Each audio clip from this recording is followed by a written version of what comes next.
Hoje eu vou falar de campos vetoriais e campos escalares.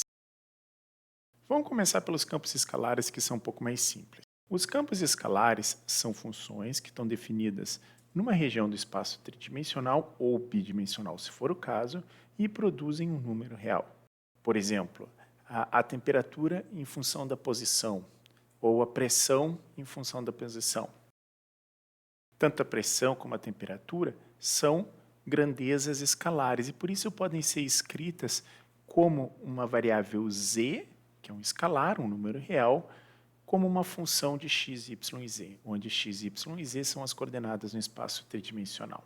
Já os campos vetoriais são um pouquinho mais complexos. Eles produzem um vetor para cada posição naquela região de espaço.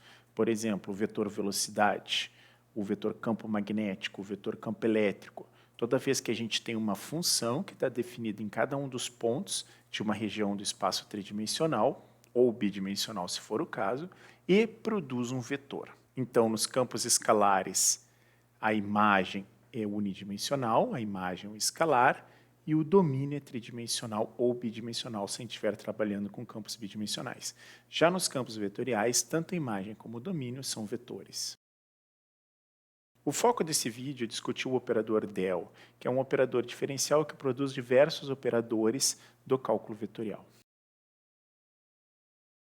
O del é definido simbolicamente como a derivada em x vezes o vetor unitário i, mais a derivada em y vezes o vetor unitário j, mais a derivada em z vezes o vetor unitário k. E a derivada em x, y e z da função que for aplicada ao del.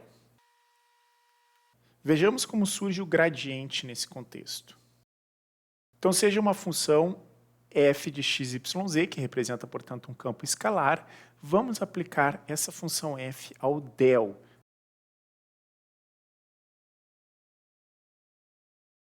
Agora eu vou aplicar cada uma das três derivadas parciais à função f. E eu vou obter um campo vetorial que tem na sua direção x a derivada parcial de f em relação a x, na sua direção y a derivada de f em relação a y e na sua componente z a derivada de f em relação a z. O operador del aplicado em f recai justamente no operador gradiente.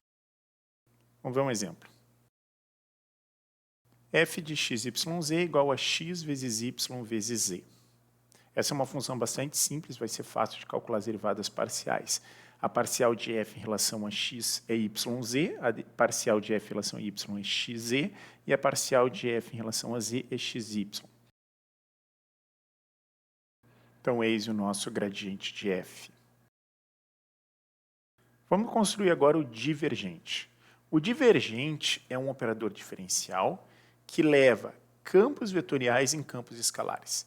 Então, o divergente de um campo f vetorial vai ser um outro campo, que é um campo escalar. Então, diferentemente do gradiente, a gente vai partir de um campo vetorial que a gente supõe diferenciável. Esse campo vetorial vai ser composto de três componentes, em x, y e z, que a gente vai denotar por f pequeno, g pequeno, h pequeno.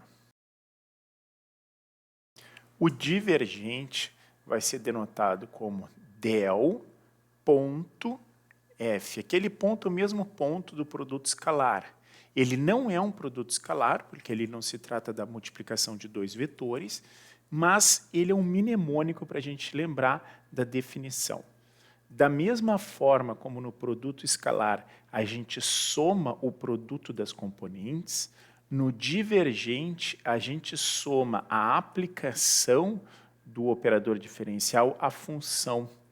Então, mnemonicamente falando, é como se eu estivesse fazendo o produto escalar entre aquelas três entradas do gradiente, que é parcial em relação a x, parcial em relação a y e parcial em relação a z, com as componentes da f grande, f, g e h pequenos. Então, eu tenho parcial de x da f mais a parcial em y da g mais a parcial em z da h. E eu somo esses três termos.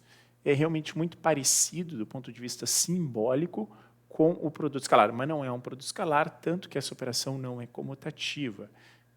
F ponto del é outro operador diferencial completamente diferente. É muito importante observar que eu parti de um campo vetorial e cheguei agora num campo escalar, porque agora eu tenho uma soma de derivadas parciais e não aparecem os vetores unitários e jk. Então, pegar esse exemplo, o campo vetorial f é e na x, y, z, i, mais cosseno de yz, j, mais e quadrado x, k.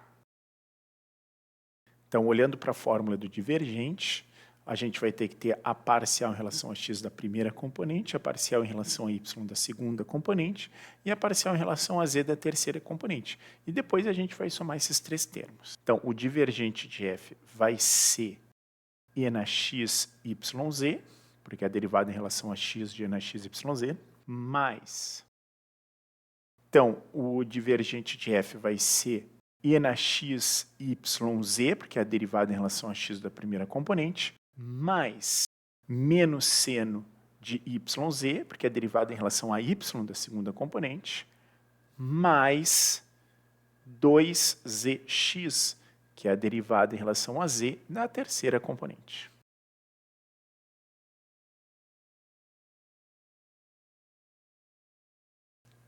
E o terceiro operador que a gente vai construir nesse vídeo é o operador rotacional. O operador rotacional leva campos vetoriais em campos vetoriais. Então, rotacional de um campo vetorial é outro campo vetorial que é construído com base nas derivadas.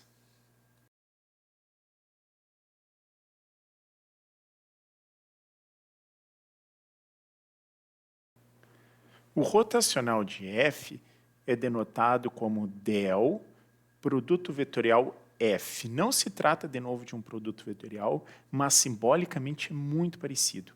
Essa forma é como um mnemônico. Então, eu colei ali a fórmula do produto vetorial como um determinante simbólico.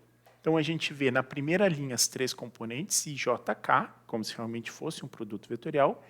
Na segunda linha, a gente tem as derivadas parciais, que entram no lugar das componentes do vetor, como se del fosse um vetor. E na terceira linha, a gente tem as componentes de f. Agora, a gente vai aplicar essas operações como se fosse na sequência do cálculo de um determinante. Então, na direção i, eu tenho aquela diagonal principal ali, que é i derivada em relação a y do h, que depois eu vou subtrair da outra diagonal que passa pelo i, que é a derivada em relação a z do g. Então, a componente i do rotacional de f é a parcial de h em relação a y, menos a parcial de g em relação a z.